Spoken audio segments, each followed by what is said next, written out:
I love the people of Uganda, honestly. The people in Uganda are very, very friendly. There you can go up to anyone and become their friend in just a matter of seconds. They're easy to love. I also grew to love Ugandan food. When I first went or learned that I was going to Uganda, I looked up some of the pictures online, and I wasn't really sure what to expect, just because it looked like there was a lot of different kind of just mush on a plate. So I was a little bit worried about that. Over time, I was able to grow to love the food there. My first area was called Masaka, and there they would eat a lot of something called matoke. It's a banana, but it's not exactly a banana. Most bananas turn yellow when they go ripe and you peel them and eat them. But these matoke that they eat, they stay green. In fact, when they go ripe, they just go straight to black. But what they do is they peel them with a knife and they put them all inside of banana leaves and then steam them. And then they mash it up, and then on top you can put all kinds of different sauce. You put chicken with broth or beef with broth, and then they've also got, they call it G-nut paste. It's pretty much peanut butter, but in a paste form, and then you put it on top of it. So it's kind of different, it's really unique, but it's an acquired taste, I could say. My favorite dish there was, it's called injera, and this originates from Ethiopia, though they do have different restaurants in Uganda with this dish as well. My very first time eating it, I hated it. They took me to one of these injera restaurants, and we sat down, and they brought out this plate of food, set it on the table, and everyone just rolled up their sleeves and started eating with their hands, like everyone on the same plate. And so it was a little bit gross at first. And it's super sour. It's fermented rice, the first one that I ate. And so it's a really different kind of a dish, but again, it's an acquired taste. It was about my third time I really started to love it. The driving is crazy. There's a lot of honking. It's one thing that I noticed right off the bat, that you can't really go anywhere without hearing honking all the time. That's kind of how they communicate there with driving. They'll use blinkers a lot differently than we use blinkers here in America. For example, if you're driving down the road and you're going to pass someone, sometimes they'll put on a blinker to their left to tell you, don't pass me, there's a car coming. Or if you'll go around, people just use blinkers when they're telling you, I'm not really feeling comfortable right now where you're at. So it seems like there's not a lot of rules there when you're driving, but in actuality there are. They're just not written. To be honest, I was surprised how very little crashes there were in Uganda. I don't know, it just works. There, you have to pay attention. If you look away for half a second, it will just not be good. So the first time I ever drove, I felt like I was in a video game, to be honest. It was pretty fun. Sometimes you'll run into people on the streets that maybe have some problems or different things like that, but there was one particular man that loved to be on the streets, and he'd love to throw rocks at cars. That was kind of his game.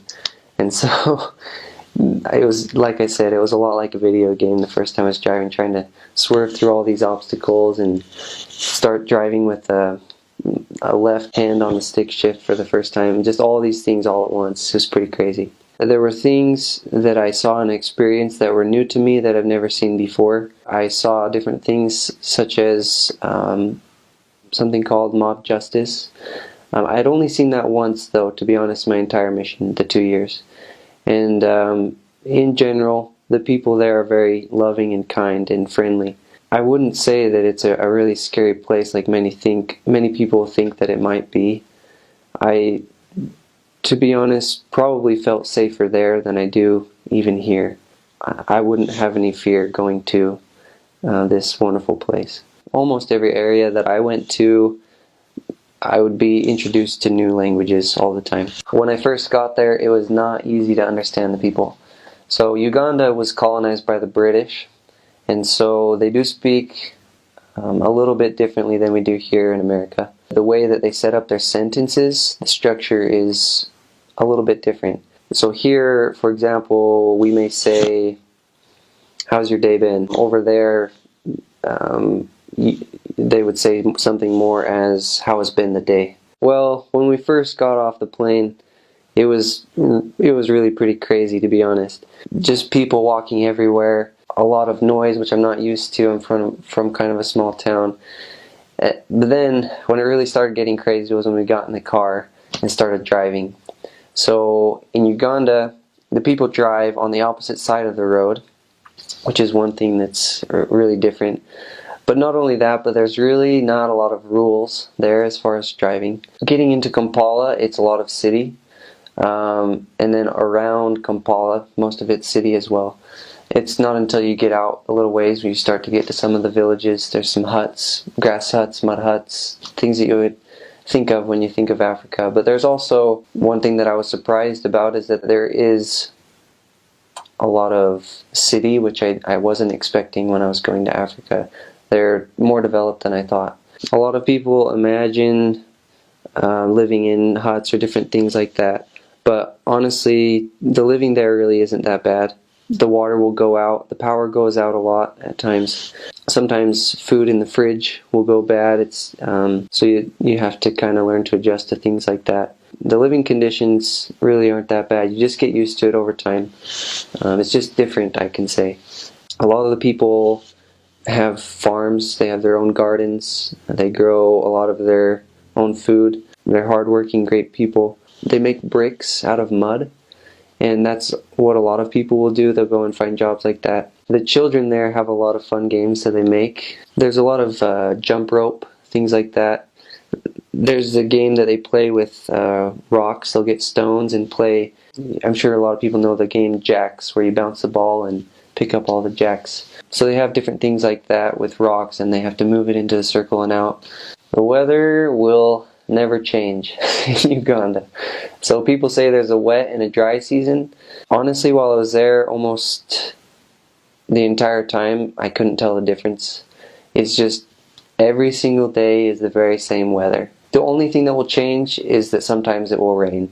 Sometimes it won't rain, sometimes it will be dry. But other than that, it's about 80 to 90 degrees. It's a little bit humid, but not too much. It's very green in Uganda. It's a beautiful place. A lot of banana trees, you'll see that. But overall, the climate is really nice. It seems as if people can grow things year-round pretty much. It's a really nice place to live for 2 years. For the people in Uganda, if any of you ever do see this, I just want to share with you that I really do care about each one of you, and that I did grow to love the Ugandan people.